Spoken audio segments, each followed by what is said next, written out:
না, কোনো ভয় নেই, কোনো ভয় নেই, আমি আছি তোর সাথে। এই যে সেদিন কি হয়েছিল ঘটনাটা তুই নিজে বল। 6টার সময় এসেছিল, আমি গাড়ি দিয়ে শুয়েছিলাম। হুম।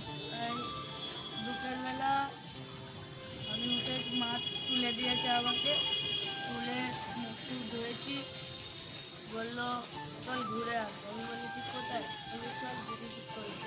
আমি গিয়েছি, ঘুরে ঘুরে এসেছি, বসেছি, ভিডিও বানিয়েছিল। তুই বলেছি চল রাশন কিনবো। আমি বলি, চলো।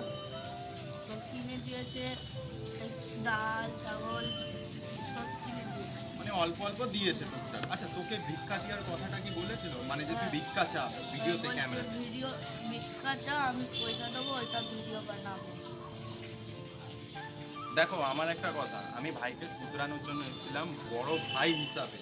জানি না ওর কোনো বর্দা আছে কিনা, আমার অত জানা জানা নেই, কিন্তু আমি ওর বর্দা হিসাবে আমি ওর কাছে কিন্তু আসতাম।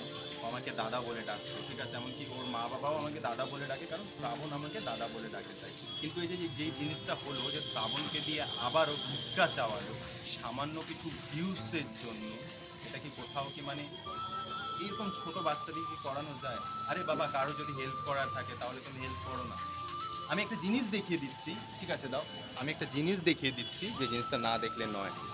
এইখানে তাদের রান্না হয়, আর আজকে তেমন কিছুই রান্না করা নেই, ঠিক আছে। এই যে শুধু ভাত, শুধু ভাত আছে, তাই তো, শুধু ভাত আছে। বাবার কাজ নেই, মার কাজ নেই, ঠিক আছে। আর ওরও মোটামুটি শরীর খারাপ অবস্থা। এই যে ঘর ভেঙে পড়ে যাচ্ছে, ঠিক আছে, যে ঘর ভেঙে পড়ে যাচ্ছে, কি পড়লো, লাঠি পড়লো, ঠিক আছে, ঘর দুয়ারের এরকম অবস্থা।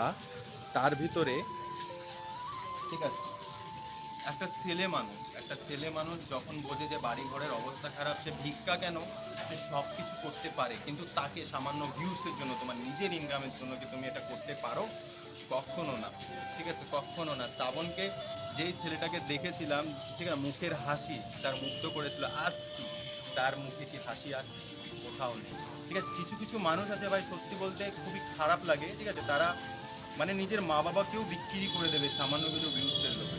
আমি ভাইয়ের কাছে আসতাম ভাই, তখন আমার কাছে প্রচুর টাকা ছিল। না, দাদা যখন আসতো আমাদের খাওয়া পিওয়া কমই ছিল না। যখন দিয়ে দাদা বন্ধ করেছে আমাদের অনেক কষ্ট আরও হয়।